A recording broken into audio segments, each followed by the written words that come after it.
What does a calculating, diplomatic, and experienced pilot have to happen for Lewis Hamilton to lose your composure and say on the radio that they are playing with fire? And above all, why did this phrase ignite all the alarms inside Ferrari? Monza was not just another calendar race. It was the race for Ferrari, the house of the house, the cathedral of his legacy. And yet, the SF25 showed again uncomfortable, limited, without competitive soul in the hands of Charles Leclerc. The expectations were high. The engineers had worked tirelessly to implement a new low-load aerodynamic package, specifically adapted to the endless lines of Monza. The car, in theory, should be at its optimal point. But the results did not arrive. At least, not from the usual side of the box. Because while Leclerc found no rhythm and was disgusted with the balance of the car, Hamilton, starting from a complicated position, began to silently build a surgical comeback. There were no great overtaking on television or dramatic maneuvers, but each lap was stronger than the previous one, more accurate, more efficient. And that was what caught the attention of Ferrari's technical staff. Not the final result, but how. After the race, data analysts activated their usual telemetry tools to understand what had worked. And what they found was disturbing. Hamilton's performance line did not have the typical oscillations of SF25. It was clean, stable, fluid without the instability peaks that had characterized the car so much in what was going for season.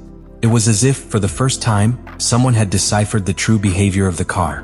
Not from the simulator, not from the spreadsheets, but from the track. That perfect yield curve was not the product of a new diffuser or a magical spoiler. It was the direct result of how Hamilton was playing the car. How I was reading SF25 in real time. How he was reprogramming his own way of piloting to convert structural weaknesses into dynamic strengths.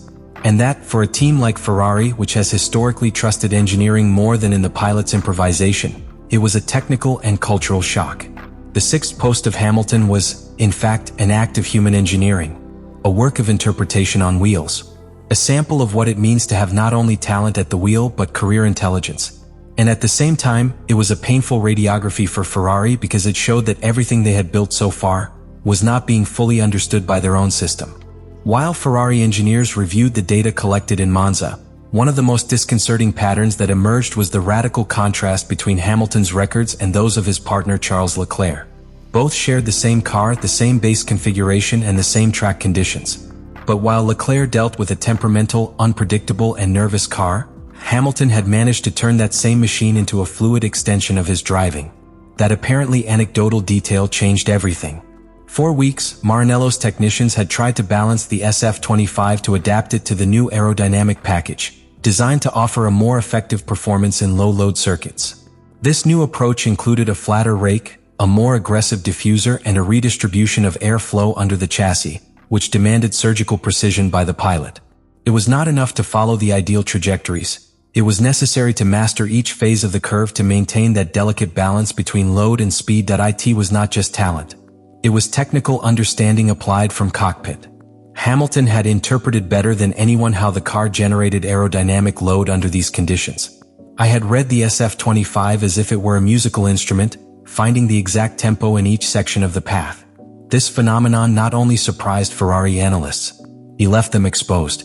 Because if a pilot who has been in the team for just a few months, he is able to better understand the car than those who have developed it since its conception, then the problem is not the car. It is the work structure.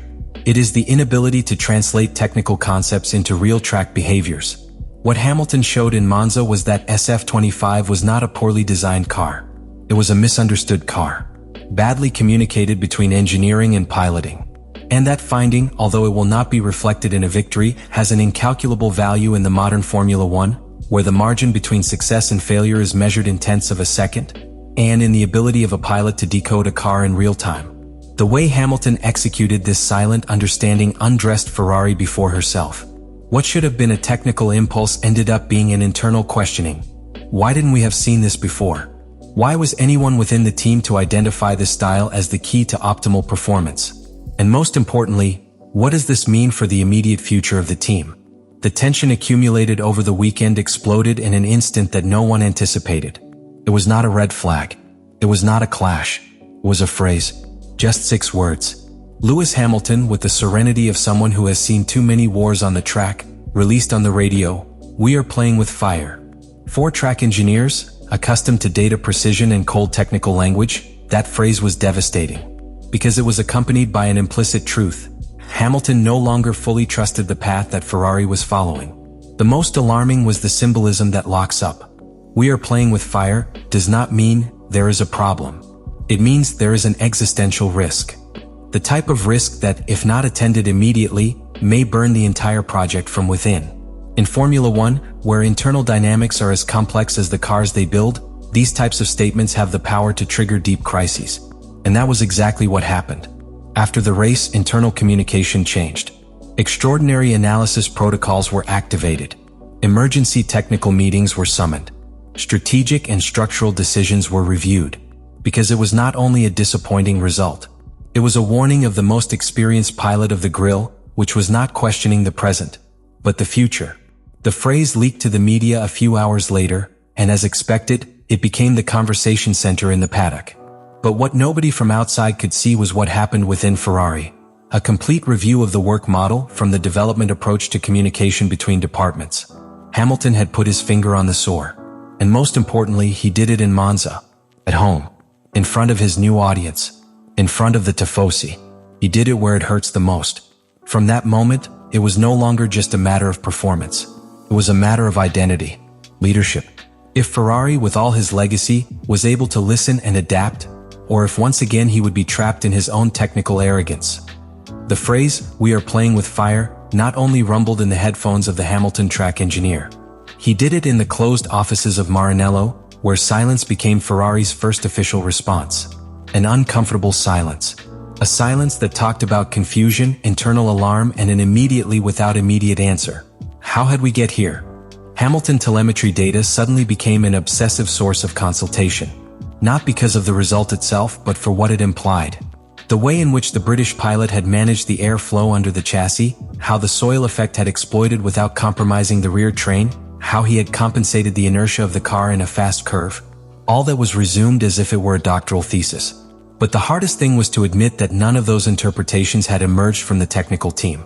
He had come from cockpit. Ferrari could not afford another loss, of course.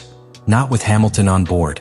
Not after the reputational wear of its signing, the investment made, and the symbolism of having 7 times champion as an emblem of the new era.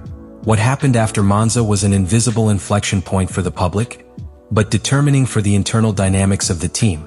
Because beyond the technical analysis, beyond pure performance, a disturbing idea was installed.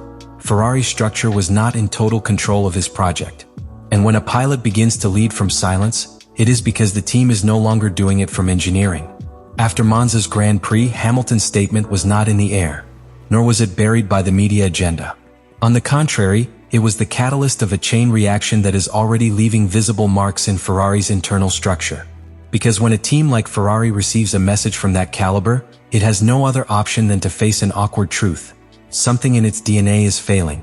The first thing that fractured was not the car. It was trust. The relationship between the different aerodynamic technical departments, simulation, strategy, and mechanical design entered into a forced rethinking phase. In Maranello's halls, there was no longer talk of improving the package, but about redefining the process that guides those improvements. What had leaked as a technical discomfort became an ideological debate. Should Ferrari continue designing blind cars for an average theoretical pilot, or accepting that only a specific driving profile can unlock the real performance of the SF25? This dilemma led to an imperceptible change for the casual spectator, but transcendental in the modern F1. Ferrari began to redesign his way of thinking about the car. Not a visual redesign, a conceptual one. For the first time in years, the team began to seriously adjust its design philosophy around its star pilot. Not vice versa. Hamilton, without explicitly asking for it, was becoming the reference point. But all that actually was born in Monza. In a race that, for many, was inconsequential. In a weekend where the podium went to others, but the deep transformation was created in silence. Can Ferrari really evolve without betraying his identity? Because if something has been clear after Monza, it is that Hamilton not only brought talent, experience, and speed. He brought a different way of thinking. A work model that demands constant self-criticism, which prioritizes strategic reading above institutional pride, and that breaks with the dogma that the pilot must adapt to the car, not vice versa. Ferrari has been trapped between its history and its future. between the romanticism of his legacy and the ruthless demands of the modern F1. In that fragile balance, each decision becomes a declaration of principles. And Monza was one of those moments. A break point. Do you think Ferrari has finally understood what he has in hand? Or will he be a slave to his own story?